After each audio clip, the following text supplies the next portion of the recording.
Hello students, this is quiz 2 question number 4.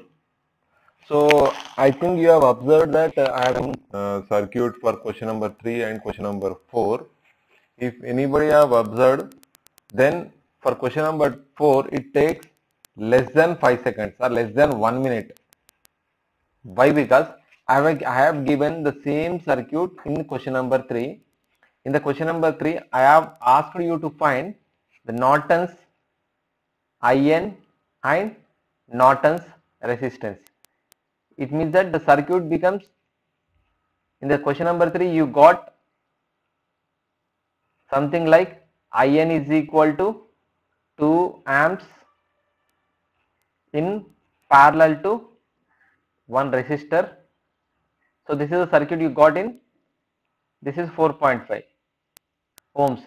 This is the circuit you got in question number 3. So this is a Norton's equivalent. And while discussing your Thevenin's theorem and Norton's theorem, I have given one statement that Norton and Thevenin's are complement to each other. It means that if you have a Norton's equivalent, it is very easy to find a Thevenin's equivalent by applying source transformation. So in this question, in the question number 4, they have asked you to find VTH and RTH. VTH and RTH. So without applying any analysis to the circuit, if you know the Norton's equivalent, by directly applying source transformation to this circuit, by applying source transformation to this Norton's equivalent, it is possible to find your Thevenin's equivalent. What will be the Thevenin's equivalent? Here you need to have one resistor and in series with a voltage, that is VTH, and this becomes your RTH and your load points A and B. What will be the value of this VTH? This VTH is nothing but your IN, this current value, current into the resistance RN, that is 2 into 4.5, which gives you 9 volts. So this becomes your 9 volts and this is your 4.5 volts. So those who have observed, I think they would have taken only of less than 1 minute to solve this question number 4. If not observed, then again we need to start with the first point. So here we got 9 source transformation to the Norton's theorem. Here we got 9 volts and 4.5 ohms. That is nothing but here we got 9 volts for VTH and RTH is for 4.5 ohms. That is from Norton's equivalent. But we'll solve with normal procedure. With the normal procedure, if I don't know the Norton's equivalent, what is the procedure I need to follow? Just will follow the normal steps of Thevenin's theorem. Again, here you have a current source and in parallel with the resistance. So to apply KVL, we need to have a voltage source. By applying source transformation over this branch, here you will get one voltage source in series with a resistor. One voltage source in series with a resistance.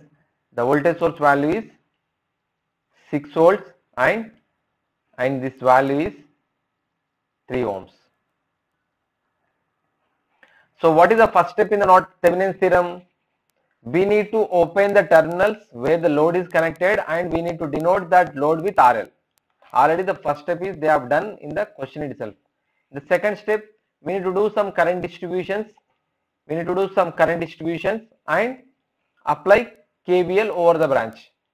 So for example, if the current is I, the same current reaches over this point to this junction. Because of open, here this branch is open, the same amount of current flows through this branch, 3 ohms. So same amount of current reaches over this. So here we have done, here we have done some current distributions. Let us apply KVL over this branch. Let us consider I. Small I is equal to capital I. I can consider small I equal to capital I. So apply KVL over this first mesh. Here you are having only one mesh. So apply KVL in in the mesh. Apply KVL in the mesh. By applying KVL here you will get minus 6 plus 3 into small I plus 3 into small I is equal to 0. So 6I is equal to 6, then I equal to, here you got 1 ampere. So I here you got 1 ampere. What is the next step we have to do? Third step. In the third step, we need to assume a virtual voltage. We need to assume a virtual voltage. Assume a virtual voltage over this branch. Let us consider this is a VTH. Now apply KVL in this branch. Now apply KVL in this branch. So for example, if I consider apply KVL in this branch, so how much amount of current is flowing? Actually, this is your current direction with respect to this, but the current is flowing in opposite direction. That is your small I. So here I can apply minus 3 into I. Here is there any current flows? No. Actually with respect, no, just don't do the current distribution. Here already with respect to the previous only, here how much amount of current flows?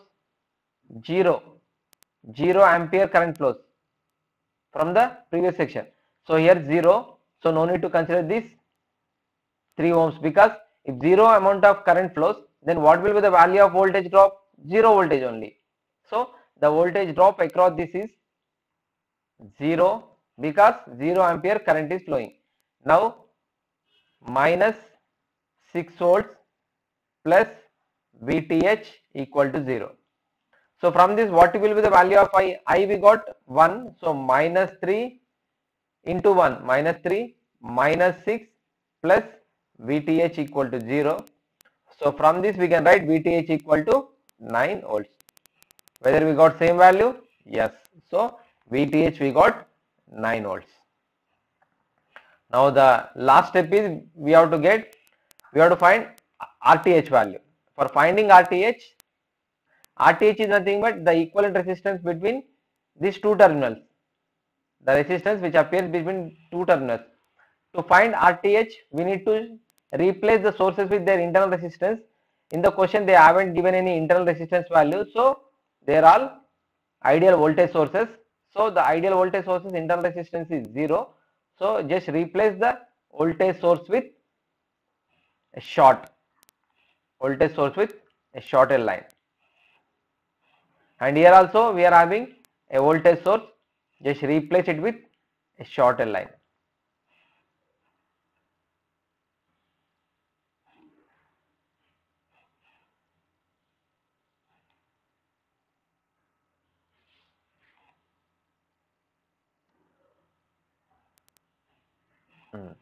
Here you got. So what is the value of this one? This is 3 ohms and this is also 3 ohms. So here you have to find R equivalent.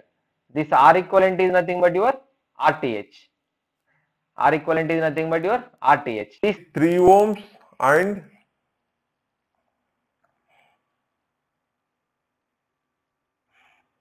these 3 ohms. How these two are? These two are in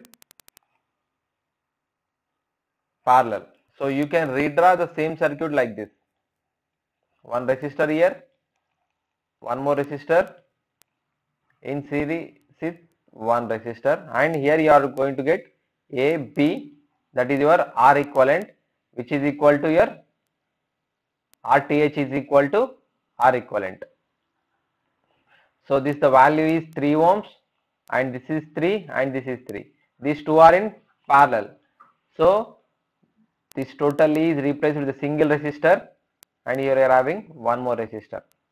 This is a point A, this is a point B. What will be the value? 3 and 3.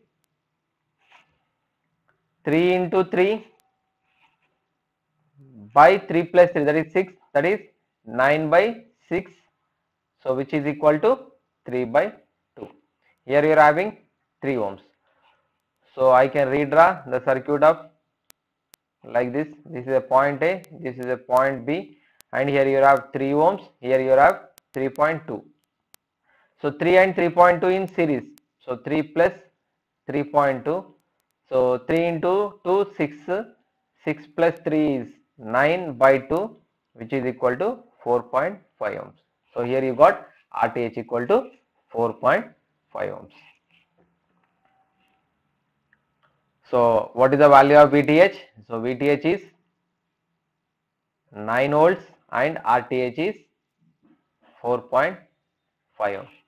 So the equivalent circuit of given problem is a voltage source